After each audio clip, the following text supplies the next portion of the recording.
ओम शांति। 15 जुलाई 2026 के ईश्वरीय महावाक्य सुनेंगे। मीठे बच्चे, योग बल से ही आत्मा की कट निकलेगी, इसलिए योग में कभी गफलत नहीं करो। तो हेडिंग क्या है? मीठे बच्चे, योग बल से ही आत्मा की कट निकलेगी, इसलिए योग में कभी भी गफलत नहीं करो। तो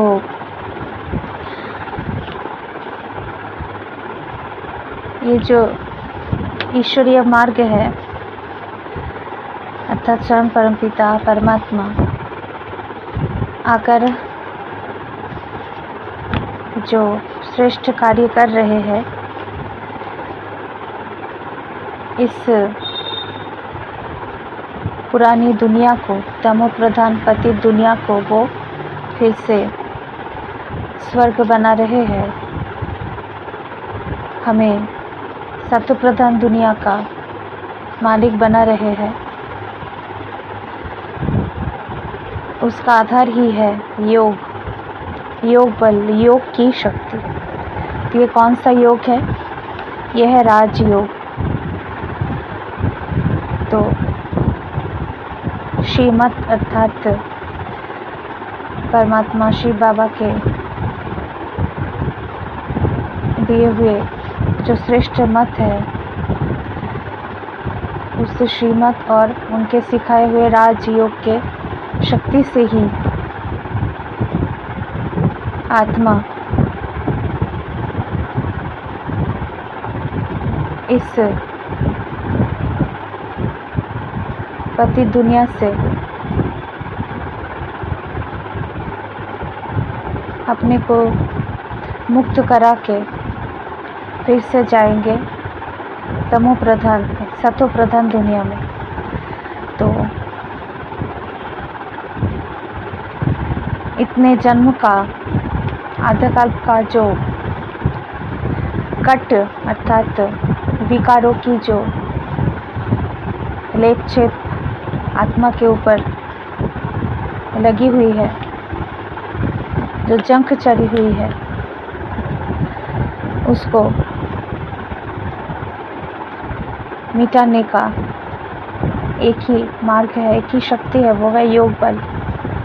तो आत्मा जितना शिव बाबा से शक्तियाँ भरते हैं, योग लगाते हैं, उतना ही आत्मा पवित्र बनते जाते हैं। जो विकारों की जंक लगी हुई है, धूल चढ़ी हुई है, वो मिटते जाते हैं और आत्मा पवित्र बनते जाते हैं। और आत्मा जब धीरे धीरे तमो प्रधान से सतो प्रधान बनते हैं, उसके साथ साथ प्रकृति भी सतो प्रधान बनते जाते हैं। तो इसलिए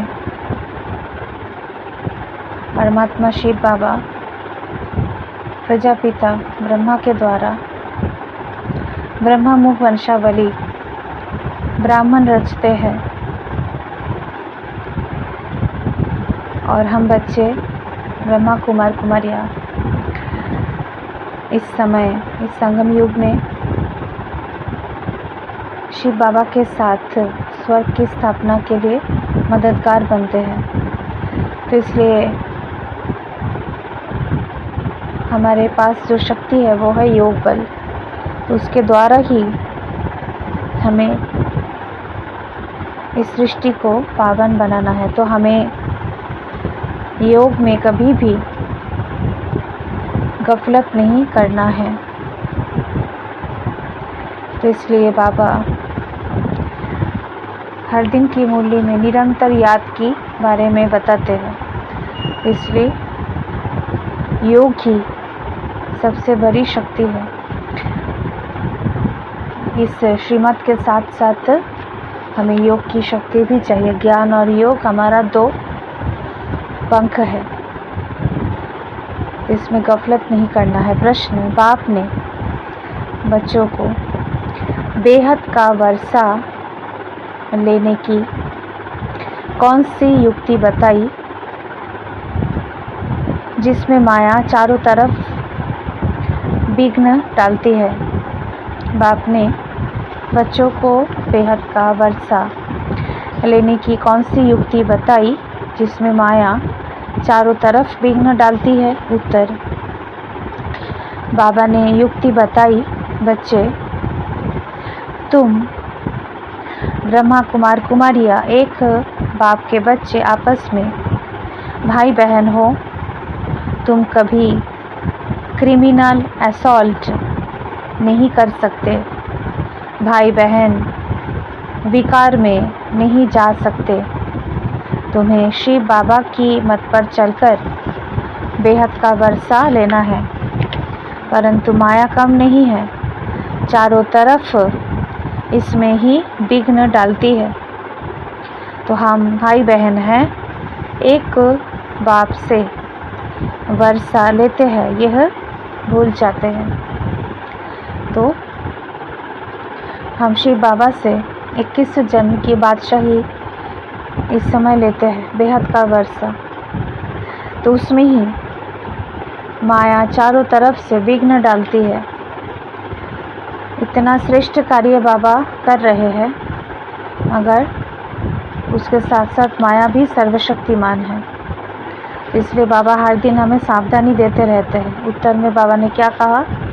बाबा ने युक्ति बताई, बच्चे तुम ब्रह्मा कुमार कुमारियाँ एक बाप के बच्चे आपस में भाई बहन हो। तुम कभी क्रिमिनल असॉल्ट नहीं कर सकते, भाई बहन विकार में नहीं जा सकते। तो हम क्या है? प्रजापिता ब्रह्मा के बच्चे हैं, ब्रह्मा कुमार कुमारियाँ। तो आपस में कभी क्रिमिनल असॉल्ट हम नहीं कर सकते। तुम्हें शिव बाबा की मत पर चलकर बेहद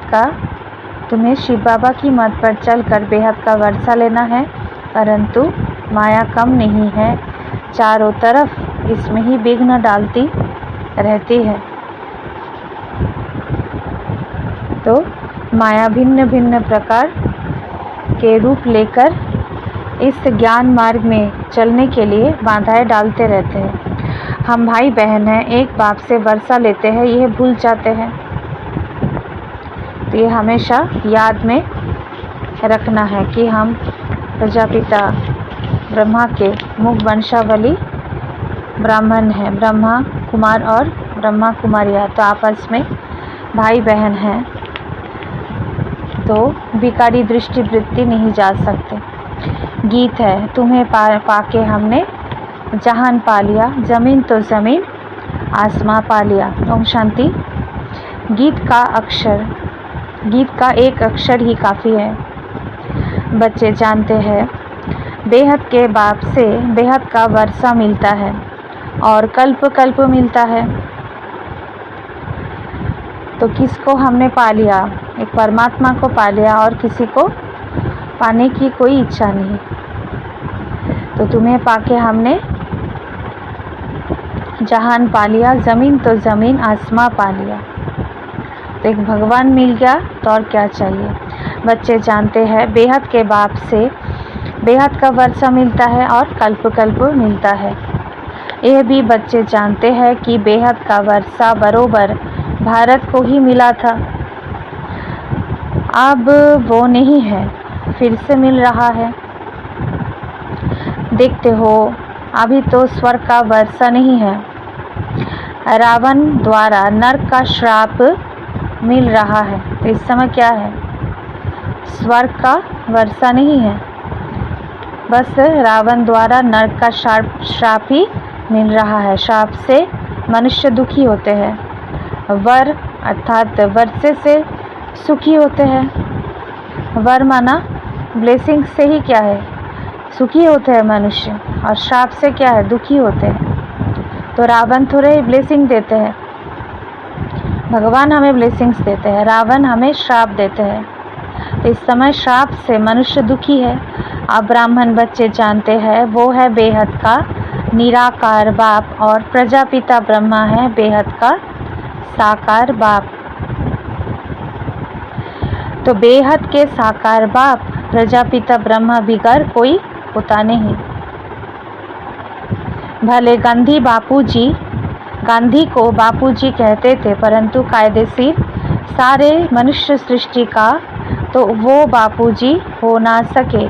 सारी निराकारी वर्ल्ड का बापूजी है शिव। तो सभी आत्माओं का बापूजी कौन है? शिव। तो अभी तुम बच्चे जानते हो हम शिव बाबा के बने हैं। शिव बाबा ने आकर हमको अपना बनाया है वर्षा देने के लिए। मधुबन आते हैं किसके लिए? शिव बाबा से मिलने के लिए, परंतु वो निराकार है। सिर्फ शिव बाबा कहने से समझेंगे नहीं, इसलिए कहा जाता है बाप दादा। शिव बाबा और ब्रह्मा दादा। दादे का नाम अलग है, बाप का नाम अलग है। वो निराकार सबका बाप है, सबका दादा भी है। सब बच्चों को बाप दादा से वर्षा मिलता है ज़रूर। बेहद के बाप से सबको वर्षा मिलता है। तो बेहद का बाप कौन है? परमात्मा शिव बाबा। और वो ब्रह्मा बाबा के तन का आधार लेकर ये नॉलेज देते हैं। तो वो बाप ही सबका सुख, वो बाप ही सबका दुख हरता, सुख करता है। तो शिव बाबा कर क्या करते हैं? दुख हरण करते हैं और सुख देते हैं, इसलिए दुख हरता सुख करता कहते हैं। सतयुग में कोई भी मनुष्य दुखी हो ना सके। नाम है स्वर्ग, वो है हेवन स्थापन करने वाला गॉड फादर। भारत सबसे पुराना है तो ज़रूर सबसे नया था, तब तो अभी सबसे पुराना हुआ। तो भारत ही क्या है? अभी सबसे पुराना है, तो इसका मतलब सबसे नया ज़रूर था। सबसे ज़रूर जो नया होते हैं वही सबसे पुराना होते हैं। तो नया जो दुनिया वो कौन स्थापन करते हैं? God father. और वही भारत अभी सबसे पुराना पतित बन गया है। सतयुग कलयुग भारत को ही कहा जाता है। बरोबर भारत स्वर्ग था।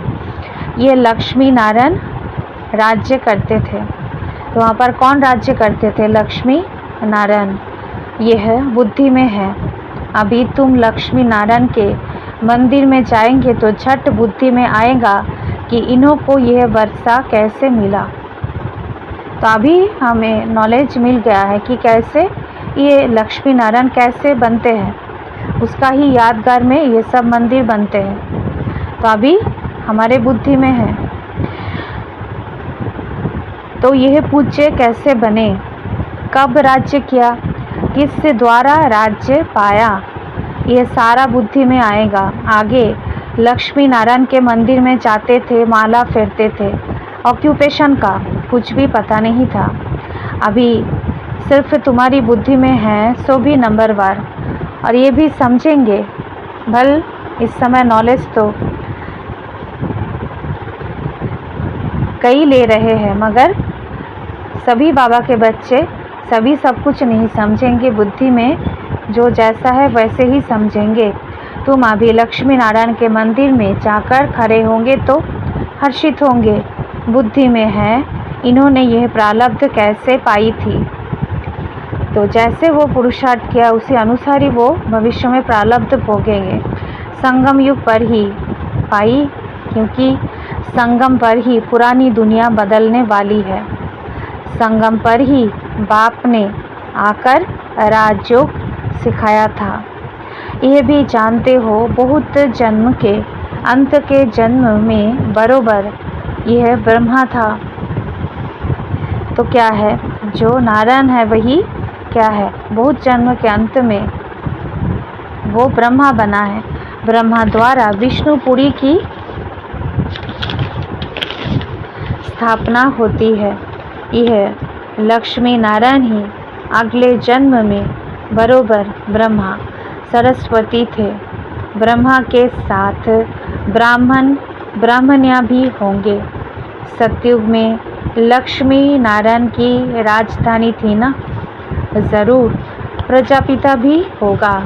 तुम जानते हो हम पुरुषार्थ कर रहे हैं। जिन्होंने कल्प पहले पुरुषार्थ किया है वो हम साक्षी हो देखते हैं। तो हम जानते हैं कि हम इस समय पुरुषार्थ कर रहे हैं और जो जैसे कल्प पहले पुरुषार्थ किया था वैसे ही करेंगे।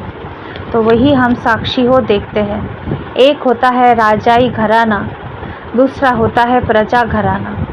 उसमें भी कोई बहुत साहूकार होते हैं, कोई कम। राजाओं में भी कोई बहुत साहूकार, कोई कम साहूकार होते हैं। तुम लक्ष्मी नारायण के मंदिर में किसको भी समझा सकते हो इन्होंने यह राज्य कैसे पाया। अब फिर से वही अपना राज्य भाग्य ले रहे हैं। राजधानी स्थापन हो रही है, कितना सहज है। अम्बा कौन है यह भी नहीं जानते। तुम कहेंगे यह तो जगत अम्बा है। कल्प पहले भी जगत अम्बा जगत पिता थे, उन्हों के बच्चे हम थे। संगम पर बाबा राजयोग सिखा रहे हैं। तो ये जो ब्रह्मा सरस्वती है यही जगत अम्बा और जगत पिता है, उन्हीं की बच्चे हम हैं। तो संगम पर बाबा राजयोग सिखा रहे हैं। जगत अम्बा के बच्चे भी ढेर है, परंतु इतने सभी को तो बिठा नहीं सकते।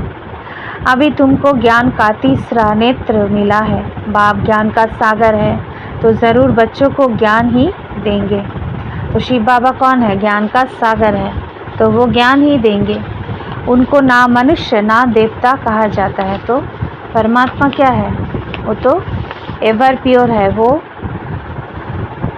अशरीरी है। तो इसलिए उनको ना मनुष्य ना देवता कहा जाता है। ना वो पतित मनुष्य है, ना वो पूज्य देवता है। वो तो निराकारी ज्योतिर्बिंदु स्वरूप आत्मा है। तो उनको परमात्मा ही कहा जाता है। तुम कोई के भी मंदिर में जाओ तो उनकी बायोग्राफी बता सकते हो। राम के लिए भी तुम समझा सकते हो। चंद्रवंशी घराना अभी स्थापन हो रहा है। ब्रह्मा द्वारा ब्राह्मणों का भी धर्म स्थापन होता है। ब्रह्मा का नाम कितना वाला है। ब्रह्मा द्वारा ब्राह्मणों को रचते हैं। तुम ब्रह्मा कुमार कुमारियाँ होने से जानते हो हम एक बाप के बच्चे आपस में भाई बहन हैं। फिर हम क्रिमिनल असॉल्ट कर नहीं सकते, भाई बहन बिकार में जा नहीं सकते। बाप ने यह युक्ति रची है। ड्रामा अनुसार तुम भी ब्रह्मा कुमार, हम भी ब्रह्मा कुमारी। वास्तव में सारी दुनिया भी के है, परंतु जानते नहीं। क्योंकि क्या है, सारी दुनिया ही वास्तव में उस जगत पिता अर्थात ब्रह्मा के ही बच्चे हैं। प्रजापिता ब्रह्मा का ही बच्चे हैं। तो परंतु जानते नहीं। हम शिव बाबा की मत से बेहद का वर्षा ले रहे हैं।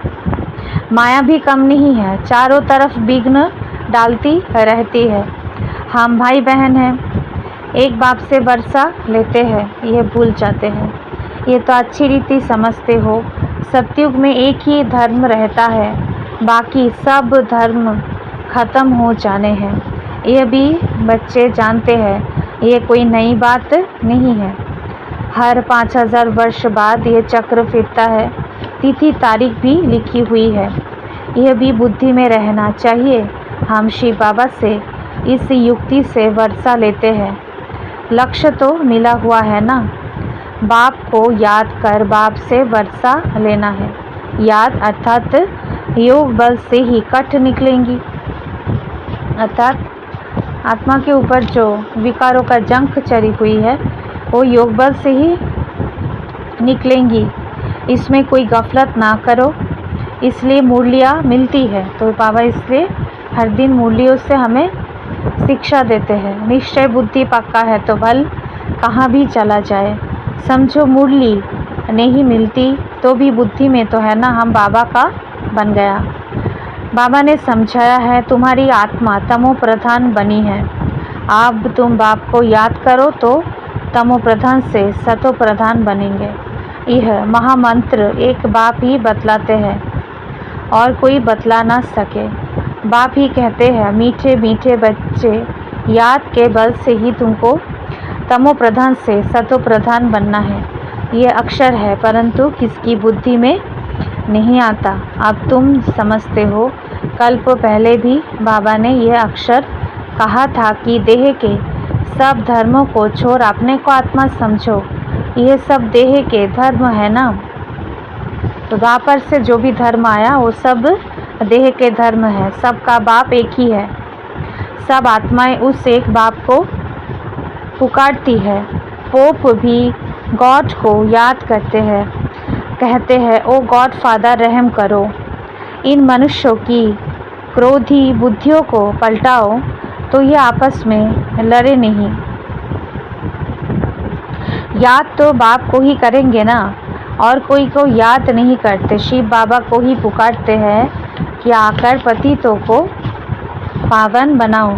पावन बनेंगे फिर तो इस छीछी रावण दुनिया में रह नहीं सकेंगे। तो आत्मा जब पावन बन जाएंगी तो रावण इस छीछी रावण की दुनिया में रह नहीं सकेंगे। फिर ज़रूर नई दुनिया चाहिए। कलयुग से बदल कर सतयुग तो होगा ही ना, परंतु इतना भी नहीं समझते हैं। एक डॉक्टर आया था, कहता था कलयुग तो कलयुग ही चलेगा। अरे सदैव कलयुग कैसे चलेगा? कलयुग कोई अच्छा है क्या? ऐसा नहीं होता है। कलयुग ही चलेगा ऐसा नहीं। समझते थोड़े ही है। जिस सिर्फ भावना है औरों को ले आते हैं, उनको तीर नहीं लगता, और कोई आने वाला को तीर लग जाए तो भी कुछ ना कुछ दलाली मिल जाएगी। स्वर्ग में तो आ जाएंगे। बाप से थोड़ा भी आकर सुनते हैं तो भी स्वर्ग में ज़रूर चले जाएंगे। फिर भी हेवनली गॉडफादर के सामने आकर बैठे हैं। बाप समझाते हैं मैं सबका बाप हूँ ना। कोई मानते नहीं कि शिव बाबा कैसे आएगा। अरे आत्मा आ सकती है तो क्या मैं क्यों नहीं आऊँगा? आत्मा अगर जन्म ले सकती है कहीं पर भी जाकर, एक शरीर छोड़ क्या है आत्मा दूसरा शरीर लेते हैं, तो जो परमात्मा है वो क्या नहीं आ सकते? कोई बाबा बता रहे हैं। तो कोई मानते नहीं कि शिव बाबा कैसे आएगा। अरे आत्मा आ सकती है तो क्या मैं क्यों नहीं आऊँगा? आत्मा एक शरीर छोड़ दूसरे में जा सकती है तो मैं नहीं आ सकता हूँ? नहीं तो मैं कैसे आऊँ? पुकारते भी है हे पतित पावन बाबा, आकर पतित से पावन बनाओ। तो बाबा क्या है? शरीर का आधार लेकर ये नॉलेज देते हैं। ब्रह्मा बाबा की तन का आधार लेकर। तो परमात्मा तो निराकार है। तो बाप कहते हैं मैं आता ही हूँ भारत में, कल्प कल्प के संगम पर एक ही बार आता हूँ। तुम जब 84 जन्म पूरे करते हो तो मैं आता हूँ। तुम बच्चों को निश्चय है बाबा आया है फिर से वर्षा देने। बाप कहते हैं मेरा धंधा ही है पुरानी दुनिया को बदल नई दुनिया स्थापन करना, इसलिए गाया हुआ है नई दुनिया की स्थापना, पुरानी दुनिया का विनाश, फिर तुम पालना करेंगे। रोशनी मिली है ना। काली का मंदिर देखेंगे तो समझेंगे ये झूठा चित्र है। काली बरोबर जगदम्बा है। तो वास्तव में काली कौन है? वो जगदम्बा ही है, परंतु ऐसे भयानक रूप नहीं है।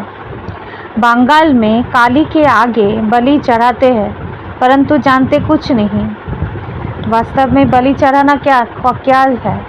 वास्तव में है जो विकार है उसको ही बलि चढ़ाना है। तो वास्तव में करते क्या है? वो सब जो प्राणी है उसको बलि चढ़ाते हैं काली के आगे। बलि चढ़ाना है अपने विकारों को। तो जगत अम्बा के मंदिर में लाखों आते हैं, सदैव जैसे मेला ही है। छोटी सी मूर्ति रखी है ना, नाम रख दिया है जगत अम्बा। अब जगत अम्बा तो एक होनी चाहिए। तो कितने सारे मूर्तियां हैं, तो वास्तव में तो जगदम्बा एक ही है। सिंध में काली का मंदिर कैसे बनाया था? एक बार किले में बम फटा तो एक फकीर ने कहा कि काली माता गुस्से हुई है, बस उसने जाकर वहाँ काली का मंदिर बना दिया। तो ऐसे ऐसे करते रहते हैं। अब काली है कौन? कुछ भी नहीं जानते। तुमको अब नॉलेज मिली है तो ऐसी कोई चीज़ नहीं जिसको तुम ना जानो। समझते हो बाबा से वर्षा ले रहे हैं तो पूरा पुरुषार्थ करना चाहिए। तो पहले नंबर का दुख तब शुरू होता है जब कुमार कुमारी शादी करते हैं। तुम्हें तो शादी करने का कभी ख्याल भी नहीं आना चाहिए। अब बाप कहते हैं ये रावण राज्य खत्म होना है। यह है विकारी गृहस्थ व्यवहार। देवी देवताओं के लिए गाते रहते हैं। ये किसको पता नहीं कि इन देवताओं को निर्विकारी बनाने वाला कौन है। तो गाते रहते हैं कि आप पवित्र है, कितना ऊंचा है और हम पापी तापी है, मगर ये देवी देवताओं को बनाने वाला कौन है, निर्विकारी बनाने वाला कौन है, वो नहीं जानते हैं। कौन बनाते हैं? स्वयं परमात्मा शिव बाबा। तो सतयुग है संपूर्ण निर्विकारी दुनिया। शास्त्रों में फिर दिखा दिया है कि वहाँ भी विकार थे। तो शास्त्रों में ऐसे सब बातें लिख दिया है, परंतु वो है ही वाइसलेस वर्ल्ड। तो देवी देवताओं के का जो दुनिया है वहाँ पर कोई विकार होता नहीं। विकारी दुनिया और निर्विकारी दुनिया में कितना फर्क है, ये बातें और किसकी बुद्धि में नहीं है। तुम जानते हो इन लक्ष्मी नारायण का जब राज्य था तो कितने थोड़े मनुष्य थे, एक ही धर्म था, फिर वृद्धि को पाया है। चक्र भी पूरा लगाना पड़े तब कहेंगे पूरी पृथ्वी पर चक्र लगाया। समुद्र का तो चक्र लगा ना सके। सतयुग में थोड़े हैं तो कितनी थोड़ी जमीन लेते हैं। अब मनुष्य सृष्टि की हद पूरी होनी है। ऊपर में थोड़ी आत्माएं जो है वो भी आती रहती है। तो ये जो मनुष्य सृष्टि है, ये इसका जो हद है ये भी पूरी होनी है, क्योंकि परम धाम में जो भी आत्माएं हैं उसको पाठ बजाने के लिए इस साकार मनुष्य लोक में आना पड़ेगा। तो सतयुग में तो ऊपर में थोड़ी आत्माएं जो है वो भी आती रहती है, मनुष्य बढ़ते ही रहते हैं। जब वहाँ से भी आत्माएं आना पूरी हो जाएंगी, माना परम धाम से जब आत्माएं आना कंप्लीट हो जाएंगी, तब तुम कर्मातीत अवस्था को पाएंगे। फिर आत्मा को शरीर छोड़कर जाना है। जब हम पुरुषार्थ करके कंप्लीट बनेंगे तो फिर सभी आत्माएं धीरे धीरे फिर से ऊपर में पवित्र बनकर फिर से परम धाम जाएंगे। उनका आना है, तुम्हारा जाना होगा, और हमारे जाने का टाइम होगा, और उनका जो परम धाम में अभी तक रहा हुआ है वो सभी एक एक करके इस मनुष्य लोक में आएंगे, और हमारा पुरुषार्थ भी धीरे धीरे कंप्लीट होते जाएंगे। थोड़े थोड़े आते रहते हैं। समझ की बात है ना। हम पहले पहले जाकर वहाँ रहेंगे। हमारे होते कोई रहना नहीं चाहिए। ये विस्तार की बातें हैं। बच्चों को फिर भी बाप कहते हैं, अच्छा अपने प्यारे बाबुल को याद करो, तुमको फ़ायदा है बाप को याद करने में। ये हिस्ट्री ज्योग्राफी तो मनुष्य बहुत पढ़ते हैं, बहुत दूर दूर जाते हैं, मून में भी जाते हैं। ये है साइंस का घमंड, अति में जाते हैं। मून में कुछ खड़ा थोड़े ही है, तो साइंस वाले अपने साइंस के घमंड करते हैं, कहाँ कहाँ जाते हैं, ग्रह नक्षत्र पर चले जाते हैं। तो मून में कुछ खड़ा थोड़ी ही है, तुम तो सूर्य चाँद से भी पार हो जाते हो। तो बाबा तो हमें ये जो साइंस वाले जो करते हैं उससे भी हमें पार ले जाते हैं। ये नॉलेज तुम्हारी बुद्धि में अभी है, समझते हो। ड्रामा प्लान अनुसार बाबा सब बतलाते रहते हैं। बाप ही कहते हैं मैं तुमको पतित से पावन बनाता हूँ, यह मेरा पार्ट है। भक्ति मार्ग में भी यह हमारा पार्ट है तो ड्रामा ना। जैसे तुम पार्ट धरी हो मैं भी पार्टधारी हूँ। जैसे हर एक आत्मा अपना अपना पार्ट निभा रहे हैं, बाबा भी अपने समय पर आकर अपने कार्य कर रहे हैं। मेरा काम है तुमको पतित से पावन बनाना। जो कुछ करते हैं तो उनकी महिमा होती है ना। तो जो कुछ करते हैं, माना कोई कुछ अगर करते हैं, उनकी ही महिमा होती है। इसलिए इस भक्ति मार्ग में भी शिव की कितना महिमा है। कारण क्या है? इस संगम युग में आकर वो इतना श्रेष्ठ कार्य किया, इसलिए उसकी महिमा है। इन लक्ष्मी नारायण की कितनी महिमा है। और ये जो लक्ष्मी नारायण है उनकी भी महिमा है, क्योंकि वो इस समय अपने पुरुषार्थ द्वारा श्रेष्ठ दैवी पद को प्राप्त करते हैं। तो इसलिए भविष्य में उसका महिमा कीर्तन होता है। तो इन लक्ष्मी नारायण की कितनी महिमा है। तो इस समय जो वो पुरुषार्थ करते हैं, मेहनत करते हैं, उसका ही फल वो भविष्य में मिलता है और उसका ही महिमा होता है। और ये भी ड्रामा में फिक्स है। परंतु उन्हों को ऐसे लायक किसने बनाया? मगर लक्ष्मी नारायण खुद अपने अपने थोड़ी ही बन सकते हैं। उनको शक्तियाँ कौन दिया था? स्वयं परमात्मा ने। तो परंतु उन्हों को ऐसा लायक किसने बनाया? यह सुख धाम के मालिक थे। तो लक्ष्मी नारायण कौन थे? स्वर्ग का मालिक थे। अभी तो अनेक प्रकार के कितने दुख है। आज कोई मरा झगड़ा हुआ, भल किसके पास लाख करोड़ पदम है, परंतु अगर कोई बीमारी आदि आ जाती है तो क्या करेंगे? बिरला के पास कितने पैसे हैं?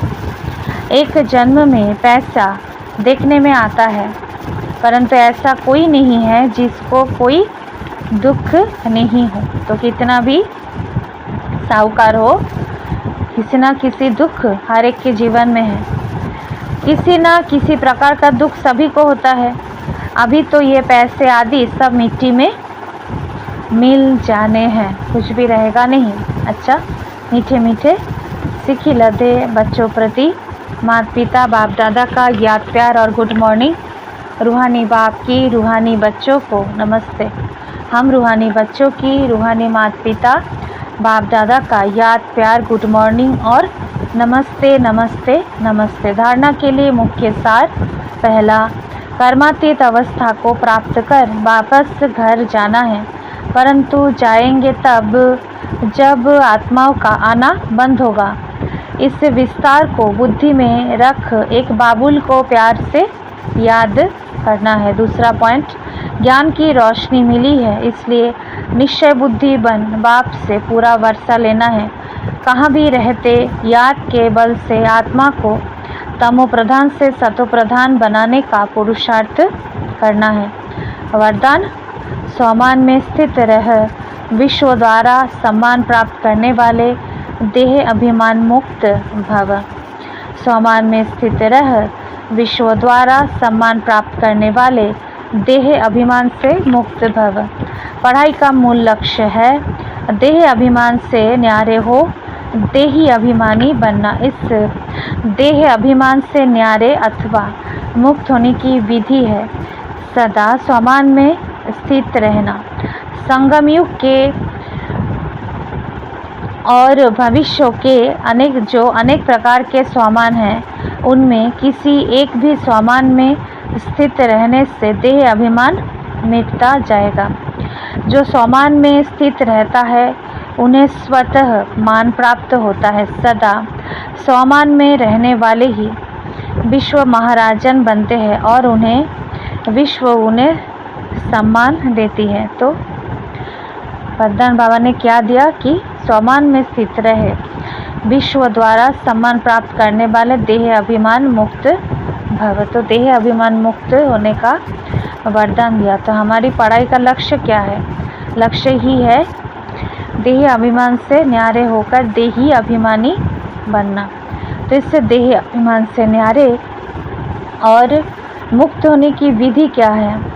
विधि है बाबा ने जो हर दिन की मुरली में जो स्वमान देते हैं कितने सारे, उसमें स्थित होना।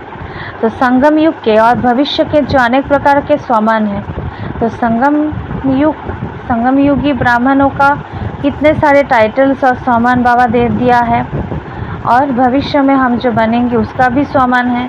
तो इतने सारे जो स्वमानों का माला हम बना सकते हैं, तो उसमें से कोई भी स्वमान हम लेके उस स्वमान में हम स्थित जब रहते हैं तो देह अभिमान मिटते जाते हैं और हम देही अभिमानी बनते जाते हैं। तो स्वमान में स्थित रहना है, और जो स्वमान में स्थित रहते हैं उन्हें स्वतः मान प्राप्त होता है। सदा स्वमान में रहने वाले ही विश्व महाराजन बनते हैं और विश्व उन्हें सम्मान देती है। इसलिए हमें देह अभिमान मुक्त होने का बाबा ने वरदान दिया। तो देह अभिमान से मुक्त होने के लिए हमें जो स्वमान बाबा हर दिन देते हैं भिन्न भिन्न प्रकार की संगम युग के और भविष्य के, और उन सब समानों में हमें स्थित होना है। स्लोगन: जैसा समय वैसा अपने को मोल्ड कर लेना, यही है रियल गोल बनना। अव्यक्त इशारे ज्वाला स्वरूप स्थिति में रहे शक्तिशाली याद का अनुभव करो। अभी निर्भय ज्वालामुखी बन प्रकृति और आत्माओं के अंदर जो तमोगुण है उसे भस्म करो।